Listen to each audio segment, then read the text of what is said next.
Thank you for being here today and joining us. My name is Grace Corrigan, and I'm INCIGHT's employment specialist. And as you just heard, we are recording this event, and it will be on our website later today. So you can always go back and review. I ask that love to have you keep your cameras on. We love to see your smiling faces, but if you would continue to have your mute on while you're listening to kind of eliminate any background noises, that will be very helpful. So I think we have a couple new people here today, and I'm just going to share a little bit about INCIGHT first. We're a nonprofit organization that helps people with disabilities and barriers. And we do that through two programs, our education program and also our employment program. And our mission is changing hearts and minds, leveraging obstacles, and unlocking potential. So if you're interested in learning more about our programs, you can go to our website, which is INCIGHT.org, or you can give us a call. Jobs Now is part of our employment program, and we connect with job seekers in a couple different ways. One of them is through these GetAhead events, which are virtual events, and they give job seeking skills and tips and to people of all walks of life. And those are also available on our webpage, jobsnow.org. So you can review past events if you like. There's a lot of great information there, some really good teachers in the past. And we also host job fairs. So our next in-person job fair is going to be on Wednesday, August the 16th, and it's downtown Portland at the Northwest Natural Building. You can register on our Jobs Now webpage, or I will be sending out a blast with a registration and some more information probably tomorrow or Thursday at the latest. So I invite you all to come to that as well. So today, as you know, our workshop is Elevate Your Elevator Pitch. And I am going to share my screen.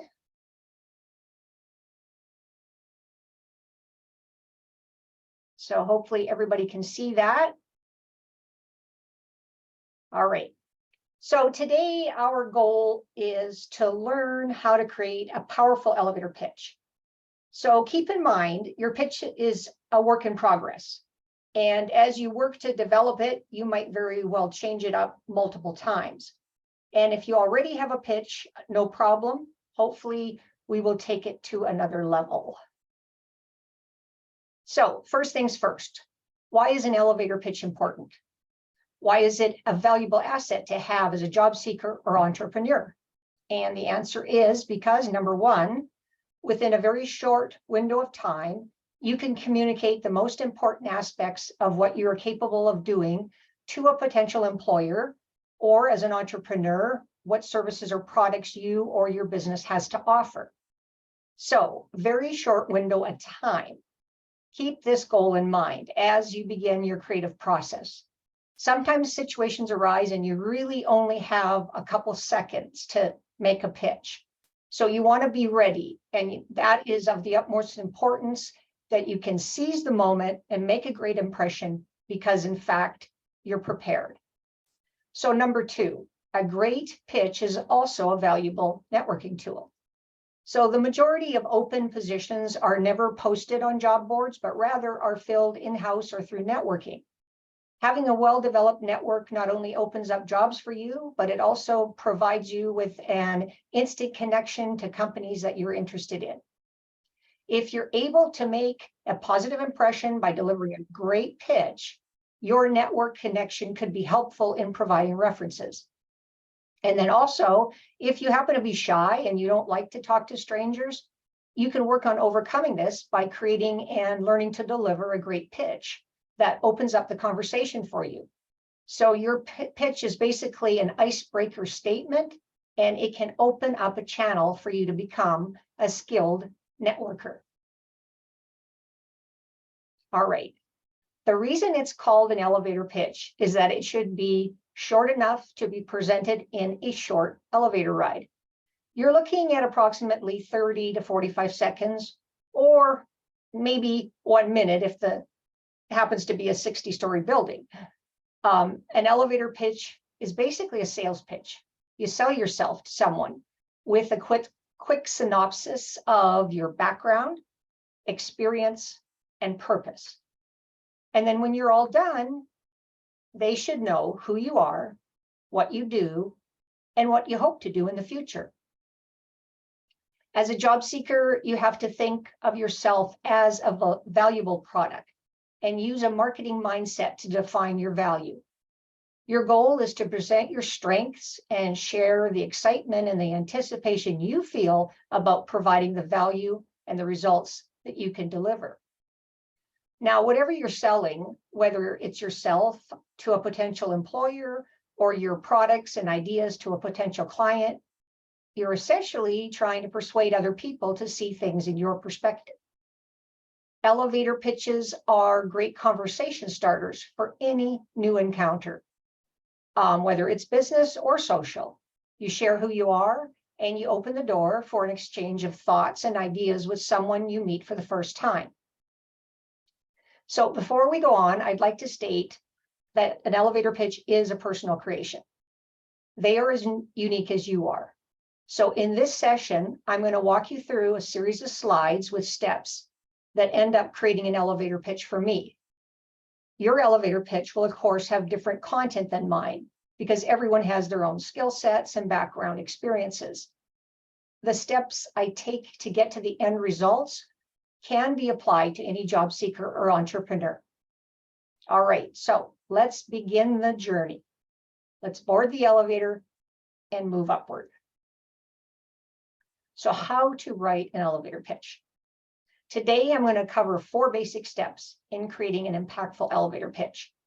Number 1, start with who you are and make an introduction. Number 2, provide a summary of what you do. Number 3, explain what kind of position you are looking for. And then number 4, you finish with a call to action.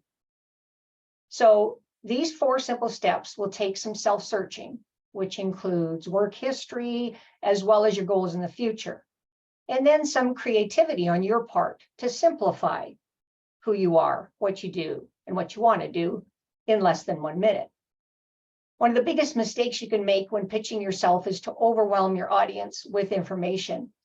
And that is why preparing a pitch in advance is important and helpful to you, and keeping your elevator pitch short and sweet. So, your introduction. Making an introduction is key when pitching someone who doesn't know who you are.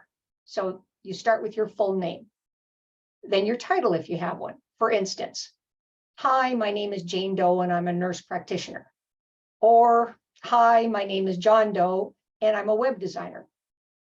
You can also state your professional education by saying, hi, my name is John Doe and I have a bachelor's degree in business administration. Relay whatever best describes your past or present job title, education, and professional skills. Now, if you're currently employed, you can tell them where you work if you choose to do so. And if you're unemployed, you could share any hard or soft skill that best describes your abilities. For example, if you're unemployed and you're looking for a sales position, you could say, hi, my name is Jane Doe and I've worked in sales for over 10 years. I understand the necessity of product knowledge and building meaningful relationships with clients. Now, if you're an entrepreneur and you want to promote your own products or services, an elevator pitch can be a valuable tool for self-promotion as well.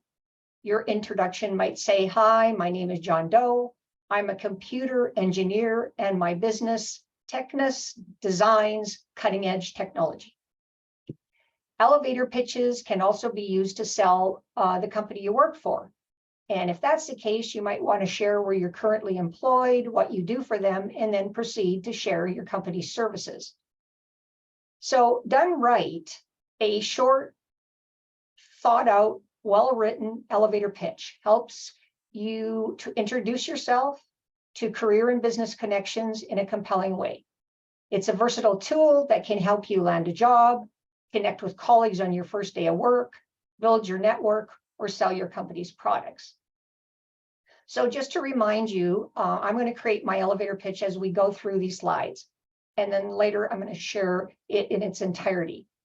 So my introduction example at the bottom of the page says, "Hi, my name is Grace Corrigan, and I currently work as an employment specialist for INCIGHT."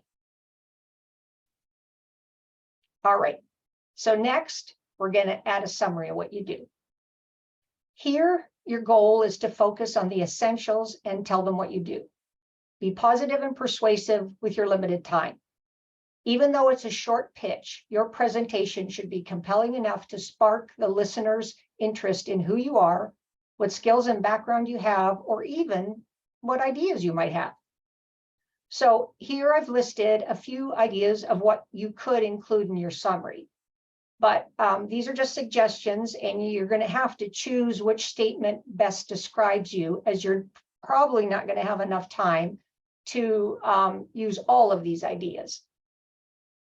And then once you've shared your pitch, you've engaged the interest of your audience, you can always go back and add more details about yourself and include a few more of these bullet points. So we have, you could share your college and university degree you hold. You can talk about any specialized training certificates you might have, or any other acquired skills or experiences that you feel would be valuable to share. You can share roles that you filled in the past, or previous work accomplishments or achievements. And once again, this has to be personalized to your skills. So what you've done, what you've accomplished in your professional education and career so far. Now, you might come up with another summary idea, which better conveys who you are, and that's great. These are just, like I say, some ideas of what you could say. So at the bottom of this slide is my example for my summary, which is, over the last 4 years, my duties have included career coach, event planner, and administrator. I also have an extensive background in bookkeeping, human resources, and customer service. All right, so the next step is that we're going to share what you do and what sort of position you're looking for. So bullet number 1 says here, you can share the type of company you're interested in working for. So now this might be industry specific, or it can be company culture related, whatever compels you to look for that certain position that you're looking for. And then number 2, you can be a little more specific about this position you're looking for.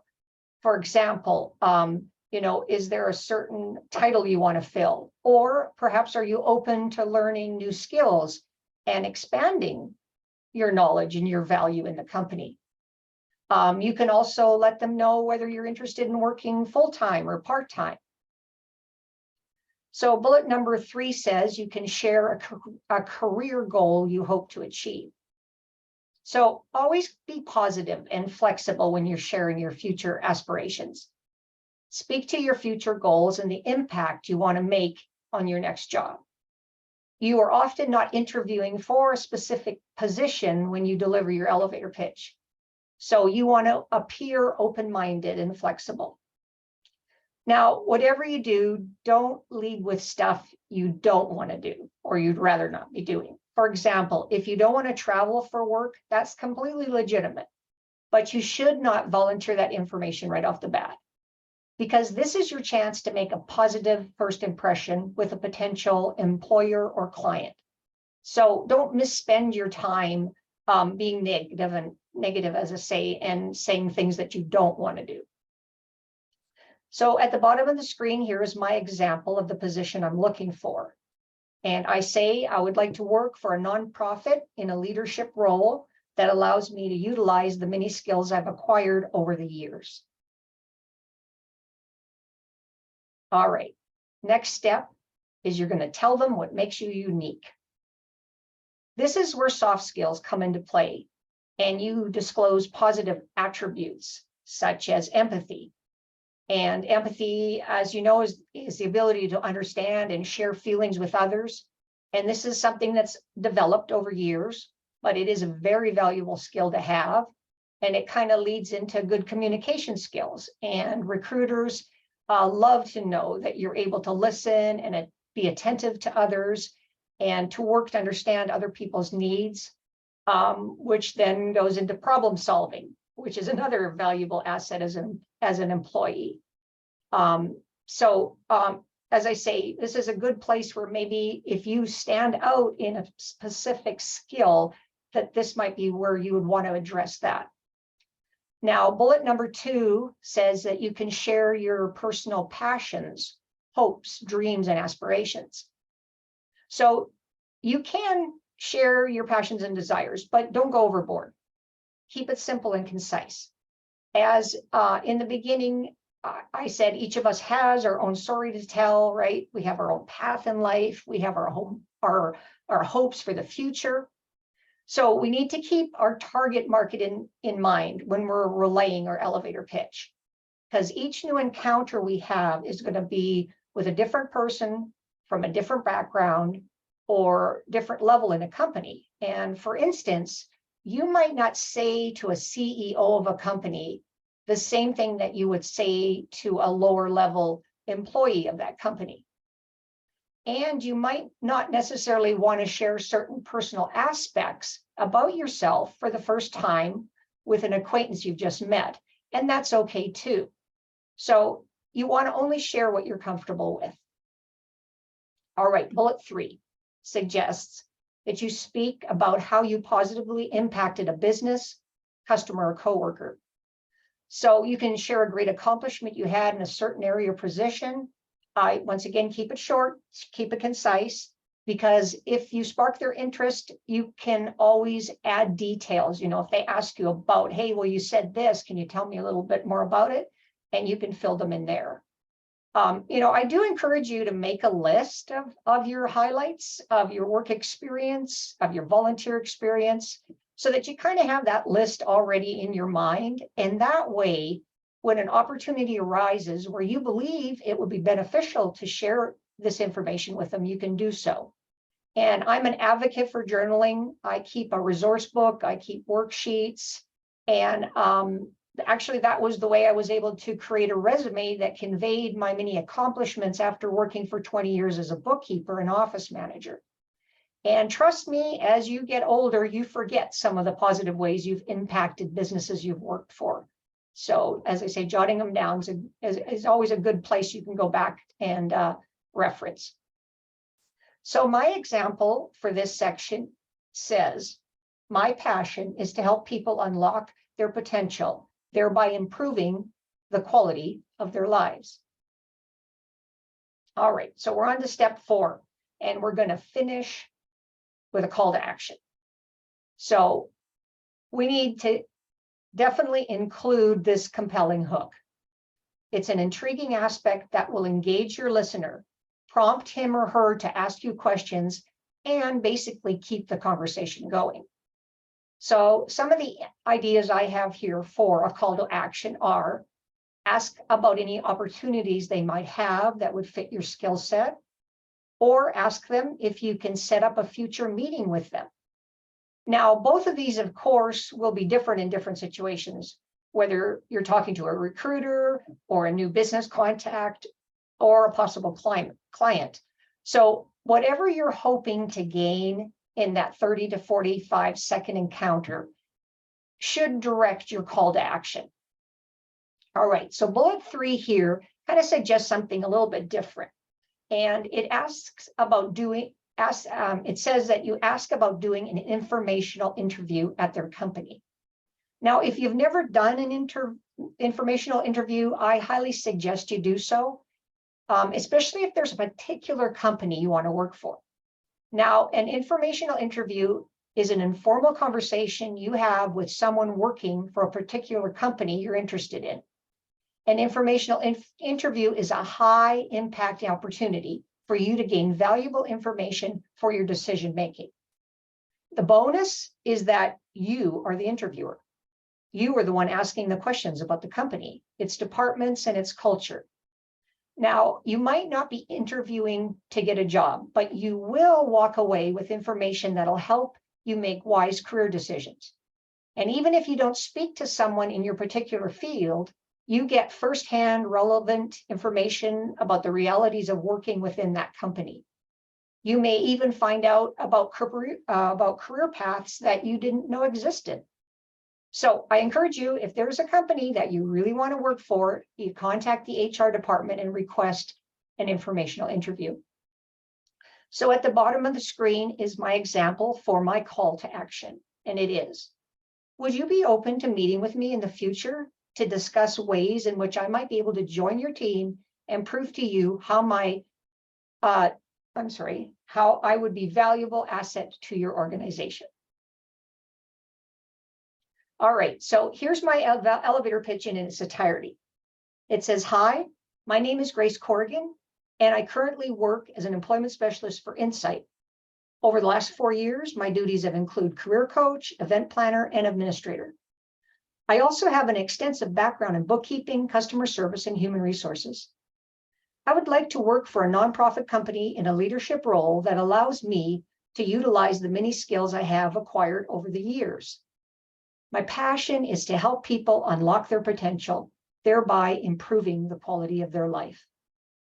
Would you be open to meeting with me in the future to discuss ways in which I might be able to join your team and prove to you how my skill set would be a valuable asset to your organization?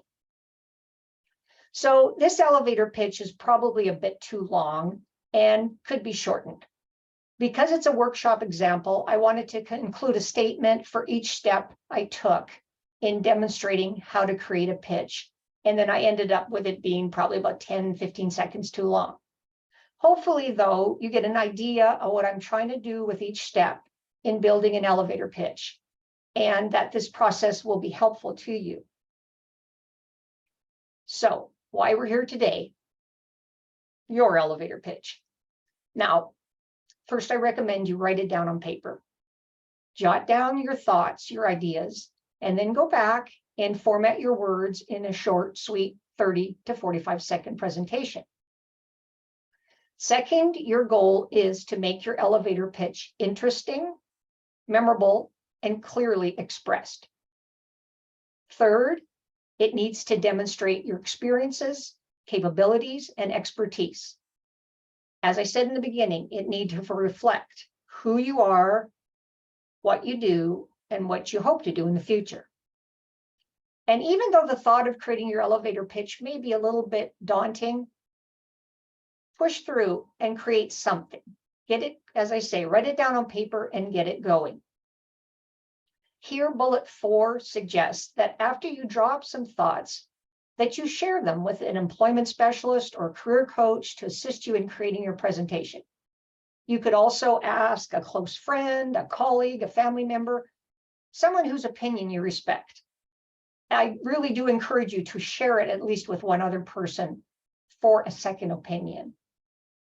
So bottom here, bullet 5 says, you might also consider preparing a few variations of your pitch for different circumstances that you encounter. As a job seeker, it's wise to know your audience and speak to them about a possible position they might have for you. So you might not know exactly what employer or client you're going to run into and what they might be looking for. But if you do, you can use that to your advantage, because every encounter you have is going to be different. As I say, having a couple different pitches available to meet that need would be an extra asset to you. All right. Practice, practice, practice. So you've created and written a sensational pitch, and that's great. Good job. Your work's not done, though. You need to know it, and you need to be able to speak it out at any time. So first bullet here says, practice your elevator pitch until it becomes natural to you. And the best way to feel comfortable about giving an elevator pitch is to practice it until your speech and your pitch come naturally without sounding robotic. You will need to vary the conversation. And so the more you practice, the more you're going to be able to do that. Bullet number 2 here says that you can ask a friend or a coworker to listen to it and critique it. Other people's opinions are very valuable because they're going to hear and see things differently than you do. So it can be very helpful in tweaking your pitch so that it's make it even greater. All right, bullet number 3. It's a good idea also to record yourself speaking and then play it back to yourself. And then you hear it, right? Make sure that the message is clear, that you're hearing it as you would want someone else to hear it. As I say, this gives you a different perspective when you hear rather than if you're just reading your notes. And the 4th bullet here says, the more you practice, the better you're going to get at varying the conversation to meet the specific need, whether it's a new encounter at a career networking event, or you're meeting a recruiter, or you're actually in an elevator taking a ride with a stranger. Don't underestimate the power of practice. Individuals that give great elevator pitches practice and improve their presentation and are able to confidently present themselves to others.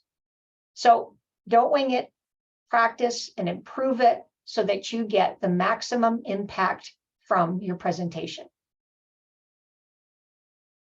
Okay, another important tip is to deliver your elevator pitch slowly, okay? Slow down. Don't let your speech sound canned or stilted. Try not to run through your pitch like you're a race car driver at a speedway and you just can't wait till you cross that finish line. Learn to speak it slowly and make it sound as natural as possible. Remember that each encounter you have with a new possible employer or client is your chance to shine and prove that you're capable of doing what you do. So being calm, cool, and collected and in command of your words is going to be helpful to relay this to whoever you're speaking to. Being prepared and comfortable with your elevator pitch is going to enable you to make the best impression possible. All right, elevate yourself. Keep moving upward. So once you have your elevator pitch completed, memorized, and practiced, you're ready to deliver it. You get a chance to make a positive impression.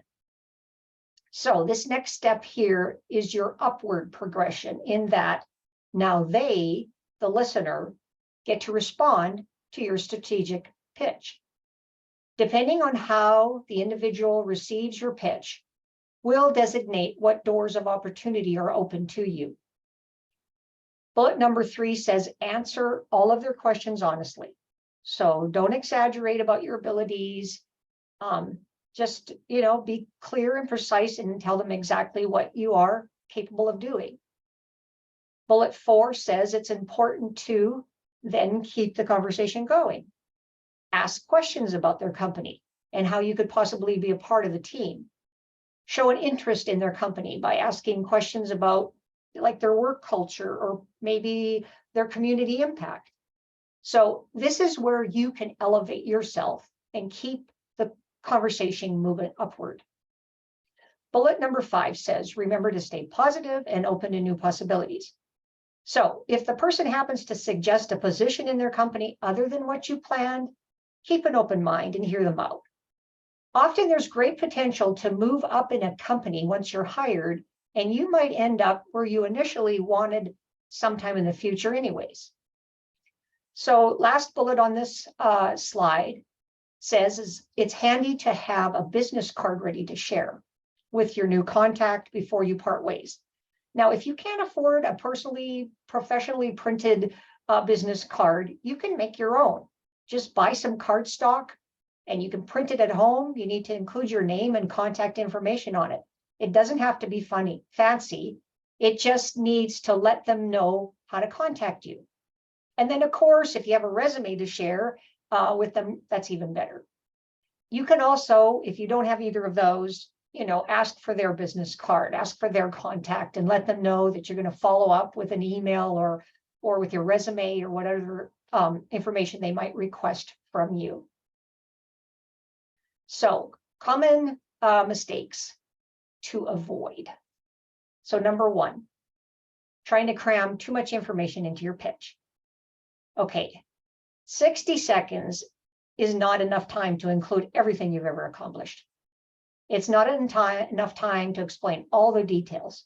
So don't try doing it. Instead, think carefully about the areas that you really want the person you are talking to know and to remember. And then you just share that. Bullet number 2 here says, going on and on past the point that the other person is listening. So this also is not a good idea. Listen carefully to how they respond. Watch for their body language. And if it's time to stop, then you need to stop.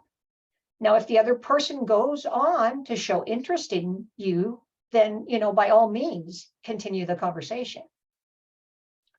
So third bullet on these common mistakes here is don't assume that the other person knows all the details you do or has the same background as you. So for instance, certain acronyms, for example, may be second nature to you, but your listener might not know what you're talking about. So this goes for jobs like computer programming language. If you're not in that field, you might not have any idea what that other person is referring to. Number 4 here says not listening to the questions that they ask. So this can be a mistake and unfortunately can quickly lose the interest of the person you're talking to. So this falls kind of in that trap of assuming that what you have to say is more important than what they actually want to know and are asking for. So once again, listen attentively and make sure that you address their questions as they come. And then the last bullet here says failing to take the interaction seriously. So this is a mistake of quickly making a judgment about the other person, maybe that they're not important or they're not going to be able to help you. Now, you never really know how far their reach may be or who they might know. So it's always dangerous to treat someone as unimportant because once you have, it's very hard to turn that conversation back around should you discover they're actually a little more important than you presumed. Now, writing and presenting your elevator pitch can be a difficult aspect to your job search process, your career development. There indeed is a methodology to creating a great pitch, and it's going to take time and it's going to take effort on your part. One thing to keep in mind is that you can always continue to revise and refine your pitch to make it better and better. So you're going to learn as you grow. Each time you deliver your pitch, not only will you start impressing yourself, but I know you're going to impress others as well. So in closing, I suggest you consider every encounter in life as an opportunity. Always keep in mind that you never know who you're going to meet, who they might know, and how the encounter can lead to your next great job or sale. So my hope is that you'll be able to take these ideas that I've shared with you today and create an impactful elevator pitch that's going to open up channels of communication, which will lead you to great outcomes in your career search and business aspirations. So I will share this slide presentation with you all. I can send it in an email, and then also a copy of this session is going to be posted on our website later today.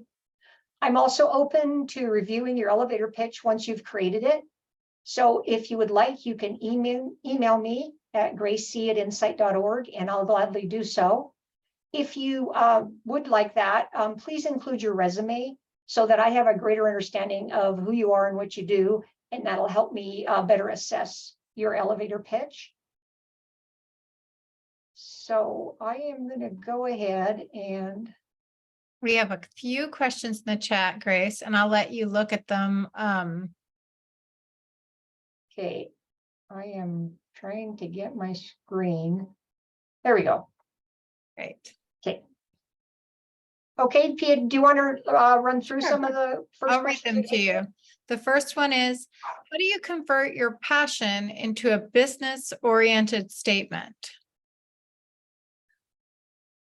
Well, they have, you know, I'm thinking this is your career. So your passion hopefully is connected to what you want to do in life and what business you want to, who you want to work for, or if you're an entrepreneur, you know, what kind of business you want to create.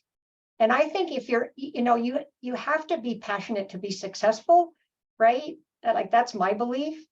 And so, you know, you got to take and look at, as say, your skill set, you know, where's your passions at, and see where you can kind of align those two, and then create a sentence that would, you know, convey that. Okay.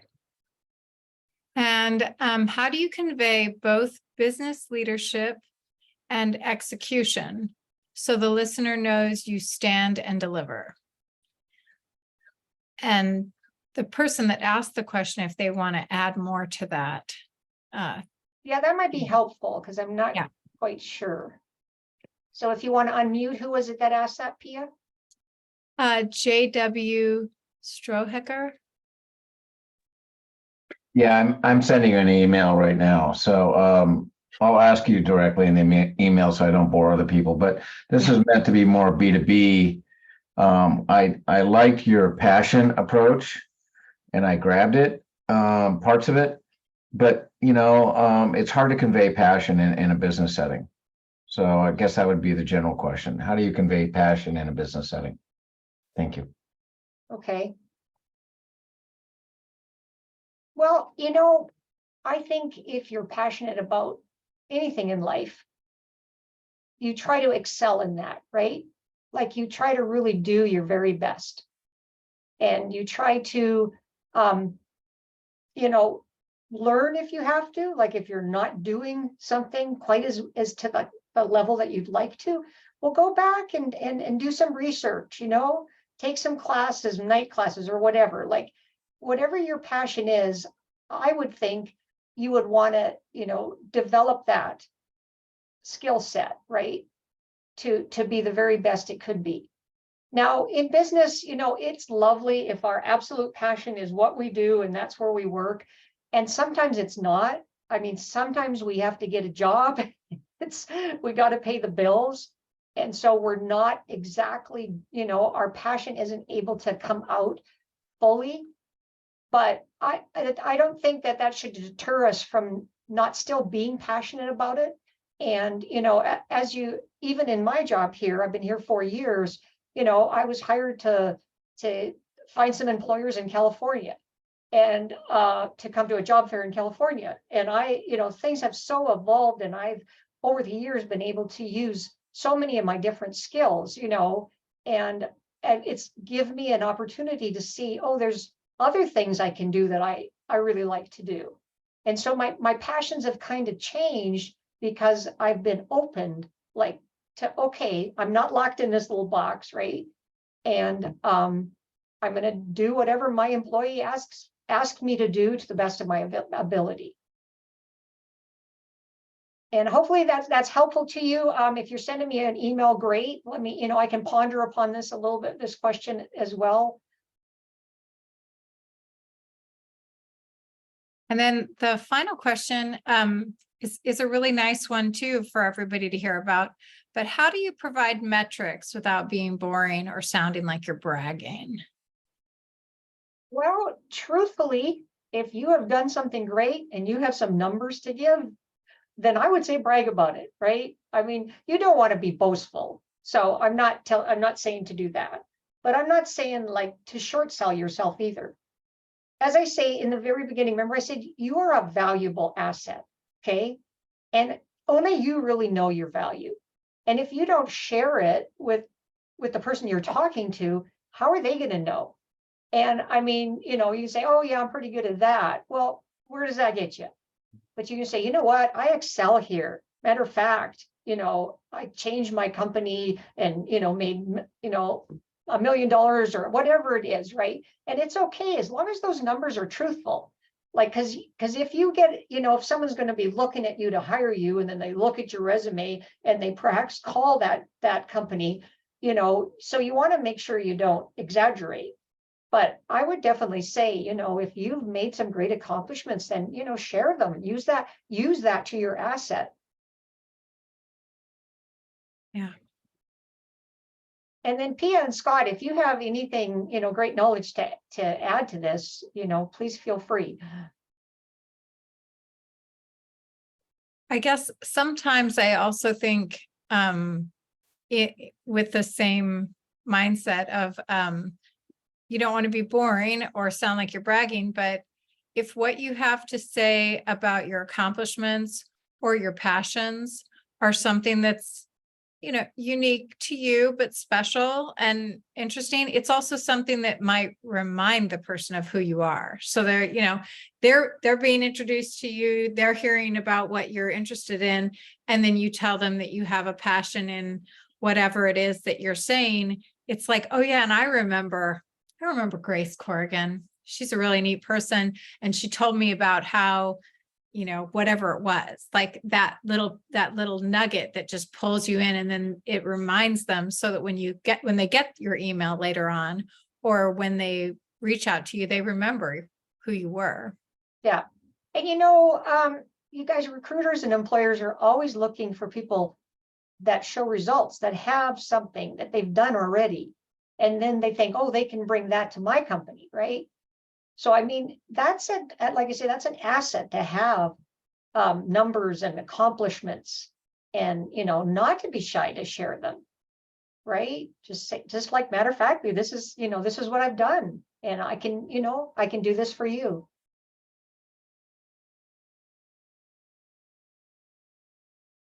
Do you have any more questions on the list there, Pia, or that was it? I think that's it, unless there's anybody that wants to add one. Oh, wait a minute. Yeah, you can also unmute your mic if you want, and just, speak it out.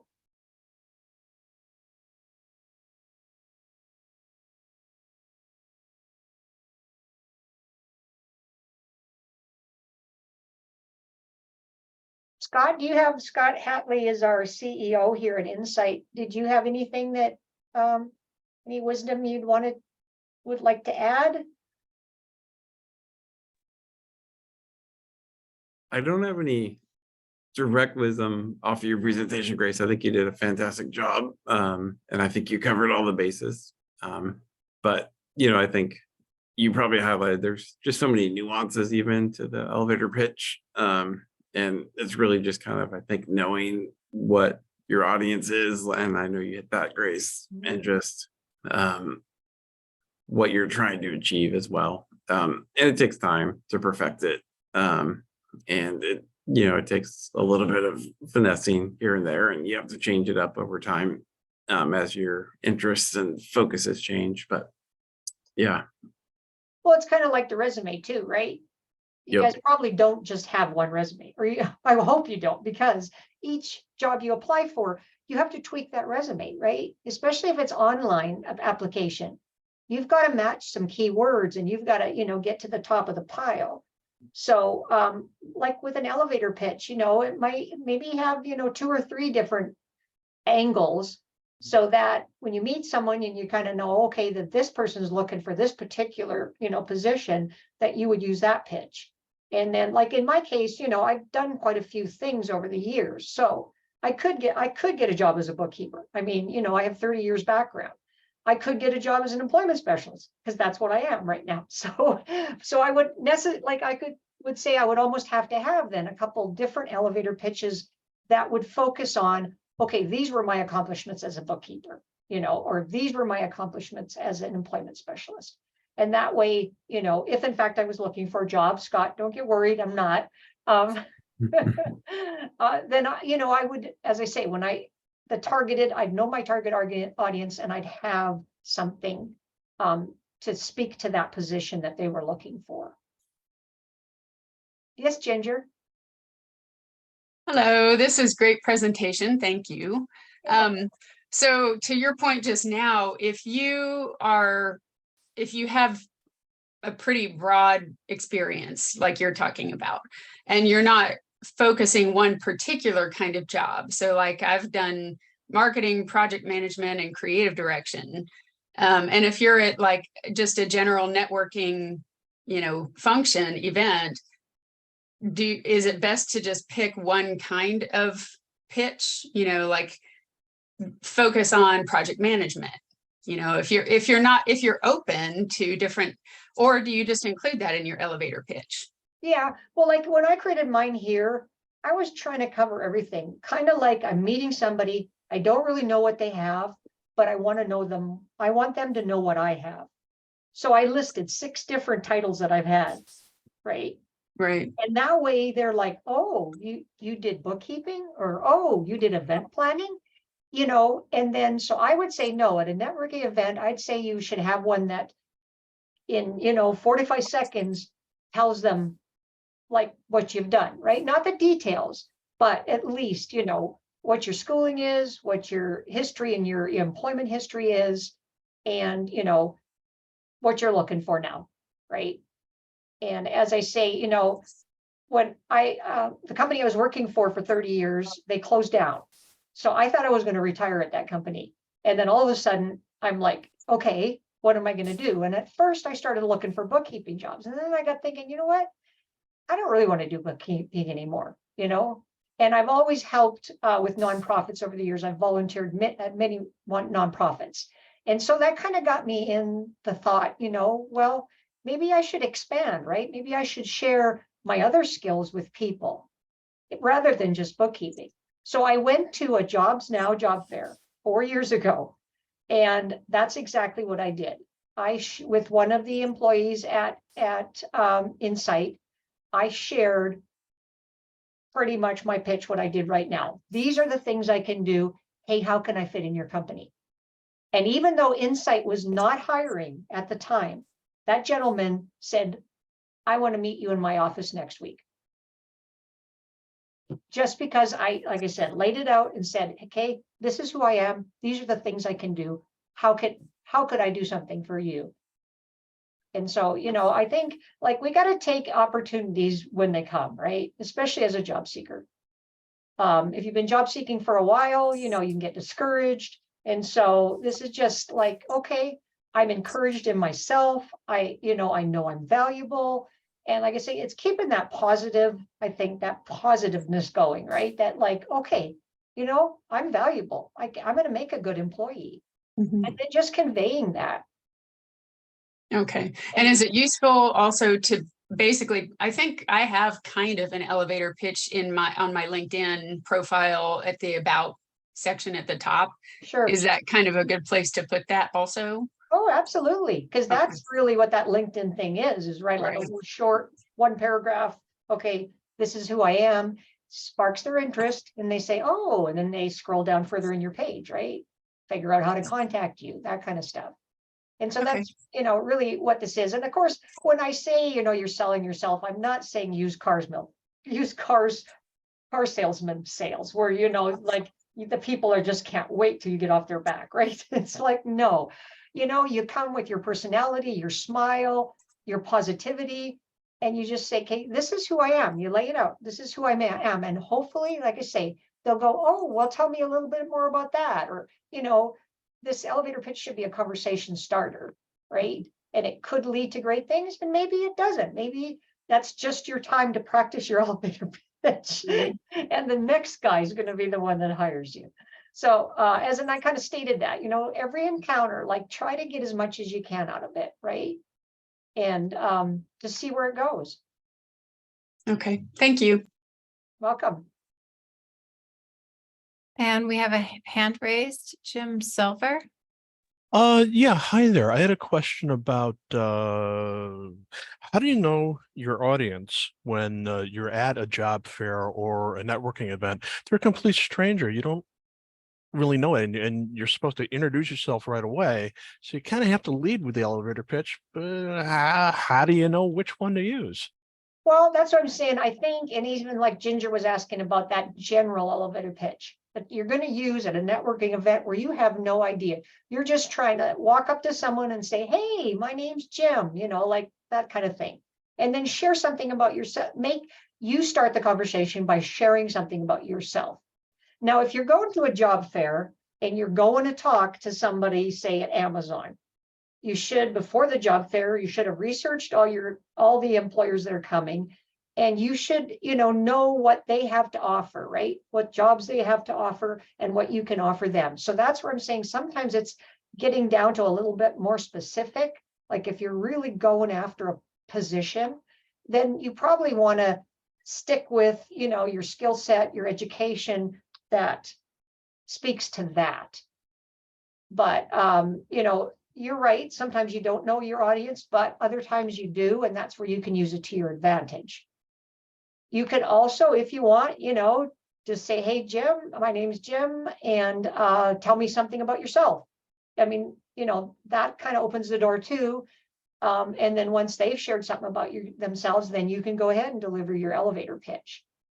So, it's what you're comfortable with. And not everybody's really comfortable with socializing with people they don't know. And to starting, just walk up to somebody and, start talking. But if you have something already kind of planned out, it really does make it easier. Like, because you already have something you want to say, right? Okay, thank you. Thank you so much. You're welcome. I think sometimes an elevator pitch gets delivered in, 3 or 4 different sentences, but it can also be a little bit of a conversation. You can say the first part and then wait for them to say something, and then you can say another part. And I found that for me, practicing my elevator pitch with people I know. So, you're getting together with your friends and they say, well, what are you up to? And then you say, oh, well, at work I've been, and then you just deliver it, whatever it is that you've been doing, that's your biggest accomplishment recently. And if they ask you, well, what are you hoping to grow in your work or in the things that you're doing? Well, I'm really passionate about you can deliver it with the people that you're comfortable with, and you just start to get those words into your mouth and feel how they land with the other person. And it's definitely nicer to be practicing with people that you're comfortable with. And then over time, it comes out so much easier. It's when you're trying to tell something brand new for the first time to somebody that you don't know very well, that it's so uncomfortable. Yeah. But when you've practiced it a bit, it does come off a lot better. You know how to change the tenses of the words and make it sound like whatever the question they ask, especially if they asked you a question, you have to respond a different way than you'd actually prepared it. You just get to be more comfortable with the words. And so it's really good to practice it with friends, practice it, writing it, practicing, just recording it and listening to yourself. But with friends, I think it's really nice because then it's just more comfortable. Yeah. And, even the second, opinion kind of thing, like P and I, how you and I work, right? When we create something, I'll run it by you and you'll say, well, this word here, or this little change this around, and it, makes it better. And even though I think, oh, this sounds good to me, sharing it with someone else and they kind of, read differently and see it differently. And then vice versa. You do the same with me, right? So I think it's very valuable, if you have a close friend or colleague that you can get their opinion, right? Say, hey, how does this sound? Is this, you got any ideas or suggestions? And be open to that,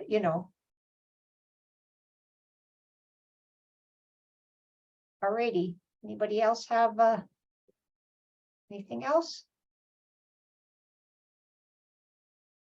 Okay, so as I say, we have a job fair coming up. We're always excited about our job fairs, and we had such a good turnout last time. I think it was like 140 people came, and so that was wonderful. We're hoping for a good turnout in August as well. And I am currently trying to find companies to fill all the tables, and we look forward to, seeing you there.